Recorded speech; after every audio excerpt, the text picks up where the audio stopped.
बहाना बड़ुए कहीं जाना बड़ुए मोरे राजा जी के बहुत चलाना बड़ुए। नमस्कार दोस्तों, स्वागत है आपका द बॉलीवुड अपडेट में। दोस्तों इस वीडियो में हम बात करेंगे अंकुश राजा के रिलीज किए गए नए गाने उल्टी पाला के बारे में। हमारे के चोल उल्टी पाला हो डर के करा से। दोस्तों इस गाने को लिखा है पवन बंजो ने और गाने में अपना म्यूजिक दिया है आर्या शर्मा ने। दोस्तों इस गाने को यूट्यूब पर ब्लैक की ट्यून्स भोजपुरी के ऑफिशियल चैनल पर रिलीज कर दिया गया है, आप जाकर इस गाने को सुन सकते हैं। दोस्तों इस गाने के बारे में बात करें तो गाना काफी बेहतरीन सॉन्ग है, आपको एक बार इस गाने को जरूर सुनना चाहिए।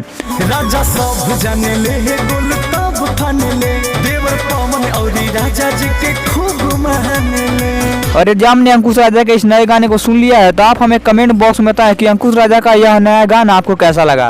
तो दोस्तों वीडियो पसंद आए तो लाइक कीजिए, शेयर कीजिए और साथ ही हमारे यूट्यूब चैनल द बॉलीवुड अपडेट को सब्सक्राइब कीजिए। मिलते हैं अगले वीडियो में।